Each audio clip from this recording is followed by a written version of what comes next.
Hello my dear student, how are you? I hope कि सब अच्छे होंगे। तो बच्चों स्टार्ट करते हैं आज का हमारा चैप्टर क्लास 5th नैतिक शिक्षा से। हमारे चैप्टर का नाम है बच्चों सच्चा उत्तराधिकारी। क्या नाम है बच्चों? सच्चा उत्तराधिकारी। तो पढ़ते हैं बच्चों इसको। बहुत समय पहले की बात है, किसी नगर में एक व्यापारी रहता था। उसने जीवन भर कठिन परिश्रम किया था, इसी कारण उसके पास बहुत अधिक धन एकत्रित हो गया था। जैसे जैसे समय बीतता गया उसके पास धन बढ़ता ही गया। एक दिन ऐसा आया जब उसने अनुभव किया कि अब वह अधिक समय तक जीवित नहीं रहेगा। मतलब उसे ऐसा फील हुआ, ऐसा लगा कि अब वो अधिक दिन तक जीवित नहीं रहेगा। वह सोचने लगा उसकी मृत्यु के बाद उसके धन का क्या होगा। जो उसने धन इकट्ठा किया है कि उसके मृत्यु के बाद उसका धन का क्या होगा। वृद्ध व्यापारी के 3 पुत्र थे। उसने निश्चय किया कि वह अपने धन को तीनों पुत्रों में नहीं बांटेगा। वह अपना समस्त धन उस पुत्र को देना चाहता था जो सबसे अधिक बुद्धिमान हो। साथ ही वह अपनी बुद्धि द्वारा उसके धन की सुरक्षा करते हुए उसमें वृद्धि भी करे, मतलब उसको बढ़ाए भी, ऐसा ना हो कि उसी को खर्च करता रहे। अब वृद्ध व्यापारी के सामने यह जानने की समस्या थी कि तीनों पुत्रों में सबसे अधिक बुद्धिमान कौन है। उसने इन समस्या को सुलझाने के लिए तीनों पुत्रों की परीक्षा लेने का निर्णय किया।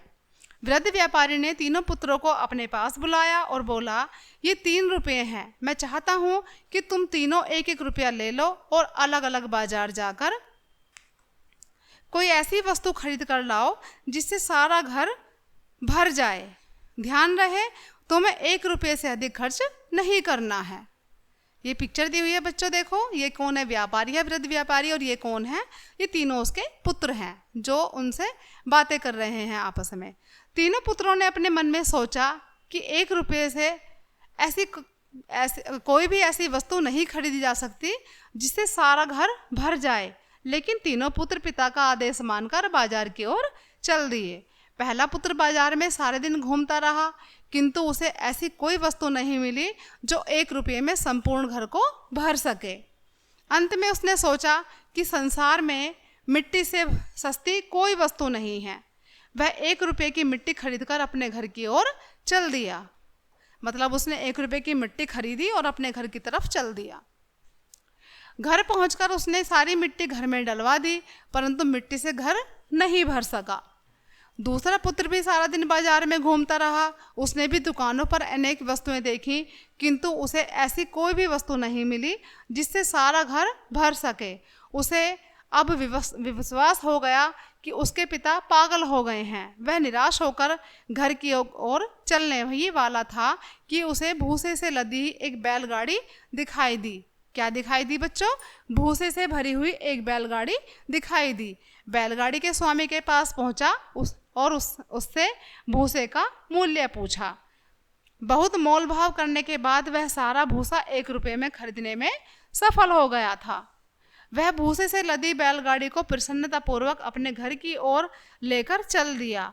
उसने भी बैलगाड़ी का सारा भूसा खरीद घर में डलवा दिया, किंतु पूरा घर भरने की बात तो अलग, इतना भूसा तो फर्श भी नहीं ढक सका।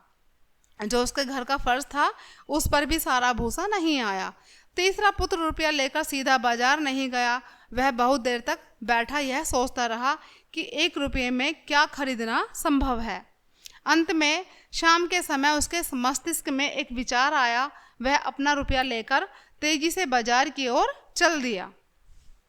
बाजार से वह मोमबत्तियों की एक दुकान पर पहुंचा। उसने 1 रुपये से बहुत सारी मोमबत्तियां खरीद ली।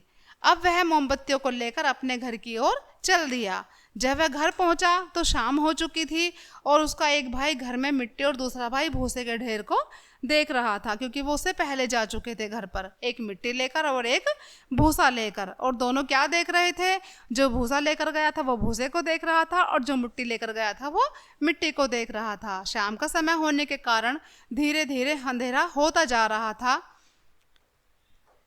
तीसरे पुत्र के घर में प्रत्येक कमरे में मोमबत्तियां जला दी। जब वो घर पहुंचा तो उसने क्या किया बच्चों? हर कमरे में मोमबत्ती जला दी। तुरंत ही सारा घर प्रकाश से भर गया।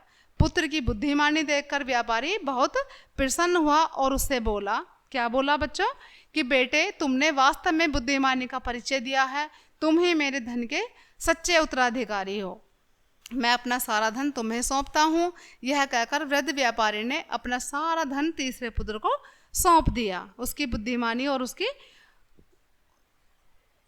लगन को देखकर, उसकी बुद्धि के और उसकी देखकर कि वो मेरा बेटा बहुत ही बुद्धिमान है। शिक्षा, हमें इस कहानी से क्या शिक्षा मिलती है बच्चों? कि हमें किसी भी कार्य को करने से पहले गहन चिंतन करना चाहिए। अगर हम कोई कार्य करने जा रहे हैं तो हमें सोचना चाहिए कि इस काम से हमें क्या लाभ है, क्या हानि है और इसके परिणाम क्या हो सकते हैं।